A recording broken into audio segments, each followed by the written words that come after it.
Hi అండి, అందరికీ నమస్తే.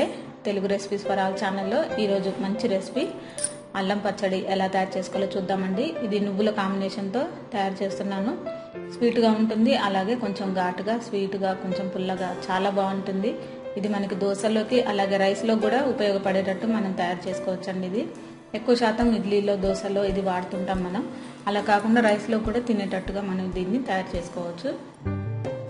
ముందుగా మీరు చిన్న నిమ్మకాయ సైజ్ అంతా చింతపండుని ఒక 10 నిమిషాల ముందు ఈ పచ్చడి చేసే ముందు నానబెట్టుకొని రసాన్ని చిక్కగా తీసుకోండి. మరి పల్చగా కాకుండా కొంచెం చిక్కగా తీసుకోండి.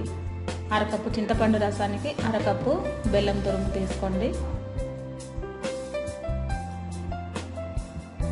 ఈ రెండు కూడా కరిగేలాగా కొంచెం కలపండి. కరగకపోయినా పర్వాలేదండి, మనం ఇలాగ మిక్సీ పట్టుకుంటాం. తర్వాత ఇప్పుడు మీరు ఒక బౌల్ పెట్టుకొని దీంట్లో మీరు 2 స్పూన్ల ఆయిల్ వేసుకోండి. దీంట్లోనే 1 స్పూను మినపప్పు, అలాగే 1 స్పూను శనగపప్పు కూడా వేసుకొని ఈ రెండు కూడా కొంచెం దూరగా ఫ్రై అయిన తర్వాత దీంట్లో మీరు ఎండుమిర్చి కూడా ఒక 10-15 తీసుకోండి.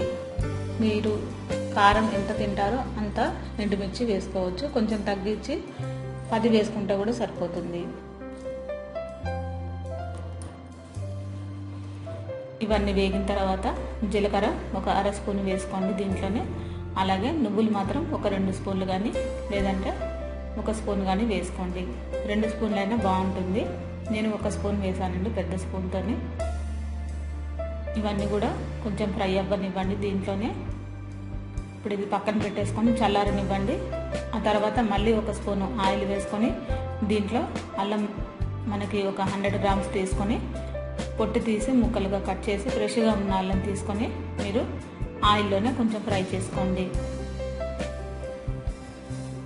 ఇది ఫ్రై అవ్వాలండి కొంచెం దూరగా. ఫ్రై అయిన తర్వాత మీరు మిక్సీ బౌల్లో ముందుగా మనం వేయించి పెట్టుకున్న నువ్వులు, ఎండుమిర్చి అలాగే ఈ మిశ్రమాన్ని కొంచెం మిక్సీ పట్టుకున్న తర్వాత దీంట్లో అల్లం ముక్కలు కూడా వేసేసి మీరు మిక్సీ వేసుకోండి. ఇది కూడా కొంచెం నలిగిన తర్వాత దీంట్లో మీరు చింతపండు, బెల్లం కలిపి పెట్టుకున్నాం కదండి, ఈ రసాన్ని కూడా దీంట్లో వేసేసి మీరు మెత్తగా చేసుకుంటే వాటర్ కరెక్ట్గా సరిపోతుంది. దీనికి ఎక్కువ వాటర్ కావాలంటే, కొంచెం పల్చగా కావాలంటే మరికొంత మీరు వాటర్ వేసుకొని దీన్ని మిక్సీ వేసుకోవచ్చు. ఇది కొంచెం జారుగా ఉంటే మనకి దోశల్లోకి, ఇడ్లీలోకి పనికొస్తుంది. ఇలా కొంచెం గట్టిగా ఉంటే మనకి అన్నంలోకి అలాగే దోశల్లో కూడా మనకి యూజ్ అవుతుందన్నమాట. ఇది మనకి ఒక 2-3 రోజుల దాకా కూడా నిల్వ ఉంటుందండి. ఇంట్లోనే మనం ఈజీగా, టేస్టీగా మనకి హోటల్ స్టైల్లో ఇలా తయారు చేసుకొని మనం స్టోర్ చేసి పెట్టుకోవచ్చు.